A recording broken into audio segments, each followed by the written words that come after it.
Hi, my name's Naomi. I'm 48 and from East Sussex in the United Kingdom. I'm married to Stuart. We've been married for 24 years this year. I have a 22-year-old daughter called Lucy and my son Harry is going to be 19 next month.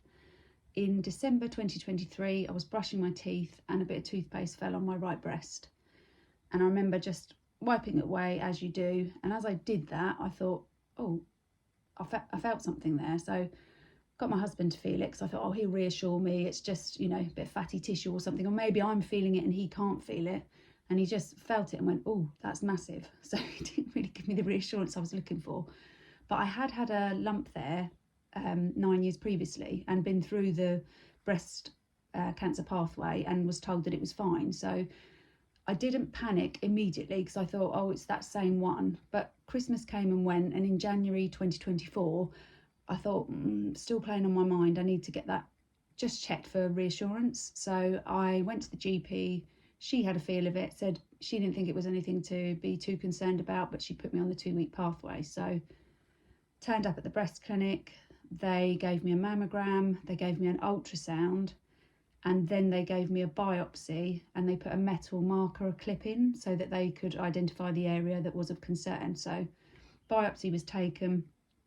I left the clinic, told to come back in, I think it was 2.5 weeks when they'd got the results, went back to the clinic. And when I went back to the clinic, I was told that unfortunately it was breast cancer and that it was invasive lobular carcinoma.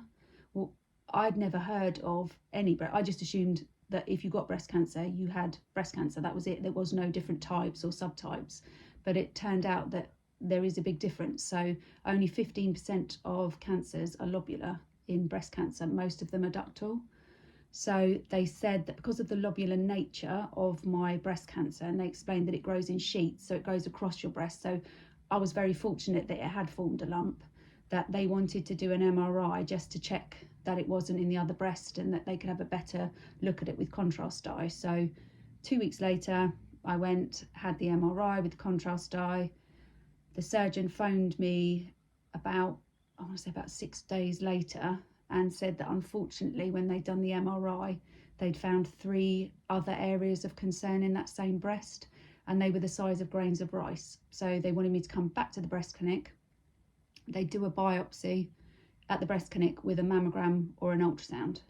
So I went back to the breast clinic. They gave me a 3D mammogram. They also gave me an ultrasound, and despite knowing exactly where they were on the MRI, they couldn't see them on the 3D mammogram and they couldn't see them on the ultrasound.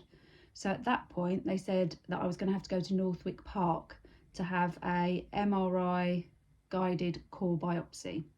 So that was another 2 weeks later. I then trot up there, I think it was London Way, had my MRI.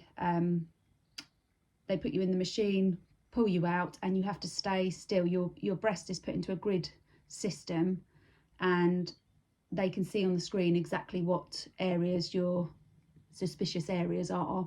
And I had 3 biopsies, core guided biopsies. So they sort of aspirated those out. And then unfortunately, when the results of that came back, those were also breast cancer. So I'd gone from being told that it's okay, it's containable, it's treatable, it's going to be a lumpectomy followed by 5 days of radiotherapy and then tamoxifen, to the only option now is to lose your breast. So on the 23rd of April 2024, I'll read it because I always forget, I had a skin reducing, nipple sacrificing mastectomy with immediate implant reconstruction and reduction of the other breast. So that was all done. 3 weeks after my surgery, I was given the results and was told that it was multifocal grade 2 invasive lobular carcinoma, and it was ER8, PR8, HER2 low, which means that my cancer is hormone fed. So it was a good job I wasn't on HRT. It was something I was considering, but I'm very relieved I never actually went through with it. So as a result of that, they then sent part of my tumour off to America to get the DX oncotype score, because they were unsure whether I should have chemo or not. I waited, I think it was about 6.5 weeks for that result to come through. And in the June, I was told that I didn't need chemo because my DX oncotype score was low, and that showed that the benefits of chemo wouldn't outweigh the risks. So I then went on in the August of 2024 to have 5 days of high intensity radiotherapy on my right breast, and I have been put on tamoxifen for 10 years. Because my cancer was hormone fed, in February of this year, I have been having Zoladex injections every month to shut down my ovaries. But in February of this year, 2025, I had a bilateral salpingo oophorectomy, which was having my ovaries and fallopian tubes removed. So this has put me into a medical menopause, and it just takes away the risk of, well, some of the risk of recurrence.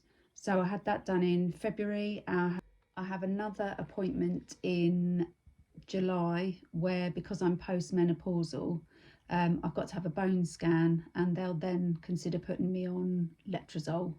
I imagine that will be for 10 years. I'm also on a waiting list for a DEP flap reconstruction on this breast, because as a result of radiotherapy, I have started to get capsular contracture, which is a little bit painful and means that the implant's just not a good option for me anymore. 3 weeks ago, I had my first yearly mammogram, which is the only surveillance that they will offer me to check whether I've got a reoccurrence of this cancer. But as I've already explained, I had 3 areas of cancer that couldn't be seen on a mammogram, a 3D mammogram, or an ultrasound. It could only be seen on an MRI with contrast dye. And I know from speaking to friends who are in the private sector that that's the gold standard. They give you an MRI with contrast dye yearly because they know that lobular is different to ductal. The problem we've got is that we're being treated exactly the same, and our cancers are not the same. If you couldn't see the cancer on a mammogram, how is that offering me any peace of mind going forward?